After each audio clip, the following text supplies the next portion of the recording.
But since Border Patrol started in LA in June, we, Homeland, lost our focus. We're going too hard, we're going too fast. With limited prioritization, it's getting numbers, but at what cost? What's the next modifier gonna be? Violent felon? Criminal illegal aliens? We're gonna exclude maybe misdemeanor domestic violence and you only have to be charged with a felony? You wanna put that modifier in there too? On low volume Medicaid insurers or providers, and higher rates on those with greater Medicaid volume, since that kind of differential enables a kickback scheme. So they're taxing the providers and then using that money for illegals. Major shakeup at ICE. Bill Malugin from Fox, who is like the ICE whisperer, the man with the inside ear, he says here, 4 senior DHS and Trump administration sources are revealing there's a mass removal of ICE leadership that's happening around the country right now, with up to 12 ICE field office chiefs being removed and reassigned in an effort to pump those deportation numbers up, baby. I'm told, says Bill, the move is spearheaded by Corey Lewandowski, remember him? And a handful of the ICE chiefs will likely be replaced by Border Patrol and CBP officials, some of whom will be handpicked by aggressive and controversial Border Patrol chief called Greg Bovino. Bill says, I'm told some of the ICE leadership removed from their positions include the ICE field office directors in Los Angeles, sanctuary city, Phoenix, mostly a sanctuary city, Philadelphia, Denver, huge sanctuary city, El Paso, San Diego, Seattle, Portland, and New Orleans. You're all removed from your positions. Pack your boxes and get out. Border Patrol officials taking over ICE leadership positions would be extremely significant, as Border Patrol and ICE do different things, and I've done numerous ride-alongs with both. So we're going to bring the actual people who do the job in to lead the people doing the jobs. Generally speaking, ICE typically conducts very targeted operations, largely going after criminal illegal aliens or those with deportation orders, but almost always knowing who they are targeting for arrest, often conducting surveillance to learn their schedules before waiting for hours and arresting them. But Border Patrol, under Trump, while sometimes doing their own investigations and operations that are targeted, have been extremely aggressive and has been at the forefront of some of the most controversial immigration enforcement operations we've seen so far. In LA, Chicago, often at Home Depots, car washes, flea markets, leading a handful of federal judges to issue injunctions against them, saying you can't go and arrest them because they're brown. A majority of the viral videos you see online are Border Patrol agents, including the use of the Trojan horse-style Penske moving truck at the LA Home Depot, which was an operation organized by Bovino. ICE often gets blamed for what Border Patrol does, but they're separate, as the media and activists often don't even know what the difference is between federal agents and everyone is just called ICE. I'm told there are growing concerns about the political and the PR fallout associated with some of the roving patrols that Border Patrol is conducting as lawsuits continue to stack up and the midterms approach next year. And guys like Joe Rogan and others are saying the same. They're like, wow, we weren't really expecting them to go to Home Depot and stuff like that. I'm told there is a significant friction within different wings of Homeland and the administration, with border czar Tom Homan and ICE Director Todd Lyons preferring to prioritize targeting criminal aliens and quote the worst of the worst, while Kristi Noem, Corey Lewandowski, and Bovino prefer to use aggressive tactics to arrest anyone in the U.S. illegally, because that's the law, including but not limited to criminals, to ramp up deportation numbers and achieve President Trump's promises of mass deportations. Pump those numbers up. There's a friction. There's an internal split there. Just the criminal illegals, do you prioritize them or do you just get anyone you can? It's just like it's round everybody up as quickly as possible. ICE started with the worst of the worst, knowing every target they're hitting. But since Border Patrol started in LA in June, we, Homeland, lost our focus. We're going too hard. We're going too fast. With limited prioritization, it's getting numbers, but at what cost? Political costs, perhaps. Border Patrol agents I've talked to defend their tactics, one telling me, saying, what did everyone think mass deportations meant? Exactly. Only the worst? What? Tom Homan has said it himself. Anyone in the U.S. illegally is on the table. It's quite a situation. Both sides of this are on the same team with the same end goals, but different perspectives on how to get there. Another Homeland official confirmed that personnel changes, to me, are happening on deep background, adding that the moves are based on performance and doing what is needed to achieve the best results. The official statement came over from Tricia. She said, while we have no personnel changes to announce at this time, the Trump administration remains laser focused on delivering results and removing violent, criminal, illegal aliens from this country. Now, again, those are goalposts that are just constantly moving, right? Mass deportations means remove illegal aliens. Then they put in the modifier. Then we're going to remove criminal illegal aliens. And we're not going to remove regular illegal aliens because criminal modifies illegal aliens. Then we don't even want just the criminal ones who are doing, let's say, non-violent drug crimes or something. It's only the violent criminal illegal aliens, right? There's a modifier right there too. From this country, it's like, okay, you just keep adding another one. What's the next modifier going to be? Violent felon criminal illegal aliens? We're going to exclude maybe misdemeanor domestic violence and you only have have to be charged with a felony? You want to put that modifier in there too? That's not how you remove 20 million illegal aliens from the country. And it's not just about the violent illegal aliens. It's about 20 million people here who are driving up the cost of goods and services and depreciating and depriving people of a supply of necessary resources like housing, education, healthcare, and all of the other things. Our tax dollars are going to support and subsidize a whole group of people. How many of them are getting SNAP benefits or whatever through illicit means and just public benefits in general? So fortunately, Kristi Noem is at the top of the helm on this thing, and it feels like she's taking the aggressive tack. So that is good news. But we've got more. Fox News was reporting about this, saying that there was a major overhaul happening at all these locations. Here's their report. Move spearheaded by Corey Lewandowski, and it's all in an effort to boost deportation numbers, which are already at more than 500,000 since President Trump took office. So here's what we're talking about. Some of the ICE leadership positions being removed are the heads of ICE here in Los Angeles, in San Diego, Phoenix, Philadelphia, Seattle, El Paso, New Orleans, and Denver, just to name some of them. I'm told some of their replacements will be Border Patrol officials, hand-selected by Border Patrol Commander Greg Bovino, whose aggressive and sometimes controversial tactics to arrest illegal aliens have elevated him within the Trump administration. Now, this is significant because Border Patrol and ICE do very different things, and we've embedded with both agencies multiple times. When we're with ICE, they're typically doing targeted enforcement. All right, so we got the background on that, but there's more happening. In the Senate, Chuck Grassley is demanding answers on where all the taxpayer dollars are going that fund healthcare for illegal aliens, rather than supporting American infrastructure or American citizens who could use some of that money to feed themselves. Rather, we want to fund healthcare for illegal aliens. Now, Grassley is asking for a nationwide investigation on this, saying Chuck Grassley in the Senate is a senior member of the Finance Committee, and Chuck Grassley is urging a full investigation to investigate the schemes by the states to provide taxpayer-funded Medicaid coverage to illegal aliens. In 2 letters, Grassley sent a memo over to HHS and outlines how California and other states use taxes as an indirect mechanism to fund Medicaid for illegal aliens. It's an abuse of the matching funds, and it has to stop. And here is what Grassley sent over October 22nd to Dr. Oz. He says, hey, Doc,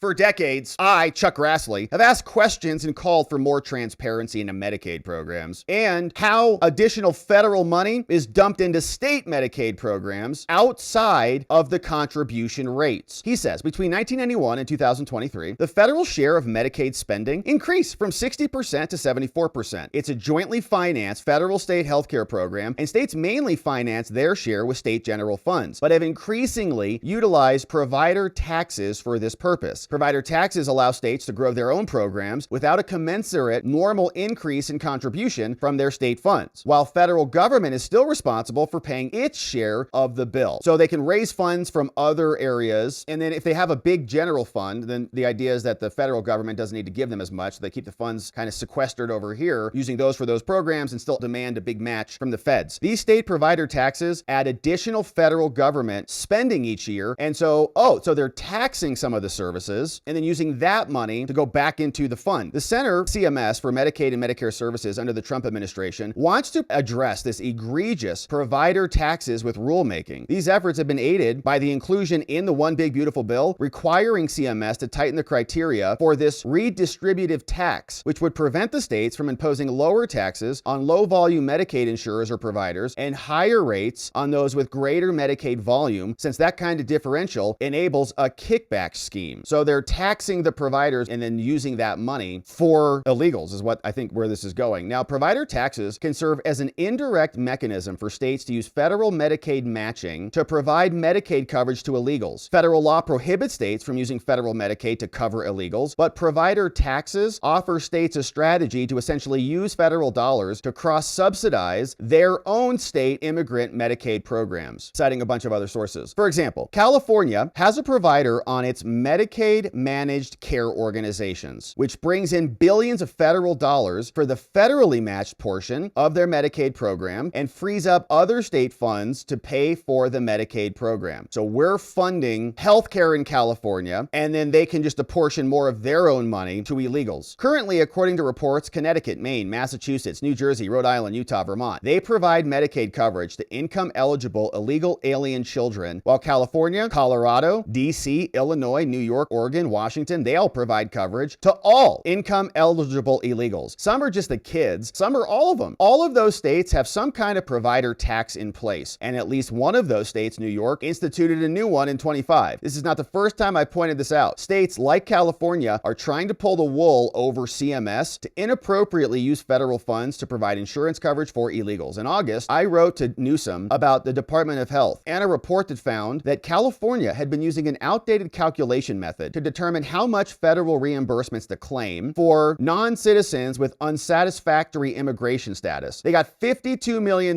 in federal reimbursements. I requested information about how much of that $52 million had returned to the federal government. The state of California failed to answer my oversight requests, but Trump did confirm they did in fact pay back the money that they owed the taxpayers. So further, in order for Congress to conduct oversight and to prevent waste, fraud, and abuse, I want to know these answers. One, I want to know all evaluations about whether states with illegal immigrant Medicaid programs have directly or indirectly utilized tax money to subsidize healthcare and Medicaid for illegal aliens. If you have not completed this evaluation, why not? What steps have you taken to ensure that states will not subsidize Medicaid coverage for illegal aliens? And what states instituted a new provider tax in 2025? Please let me know all the answers to these questions. Sincerely, your friend, Charles Chuck E. Grassley, over to Dr. Oz. And the sanctuary cities are now getting hit back. Here is Katie Daviscourt talking to ICE field director called Julio Hernandez over in Portland, saying a line has been drawn and we're not playing around anymore. Here's what Julio had to say. Now you have the Portland police chief saying they got this under control outside in front of ICE.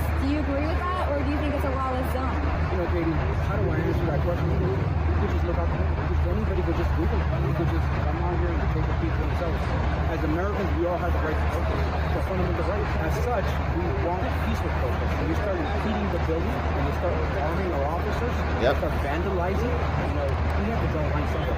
And that line is drawn now. We're not going to stand idly by. We're going to protect this building because that's what we do. Shout out to Julio. Don't attack the building. You can go peacefully protest, but when you're obstructing and interfering with the lawful execution of federal law, you are an insurrectionist. And when you're out there waving foreign flags, you're a foreign invader and need to be dealt with accordingly.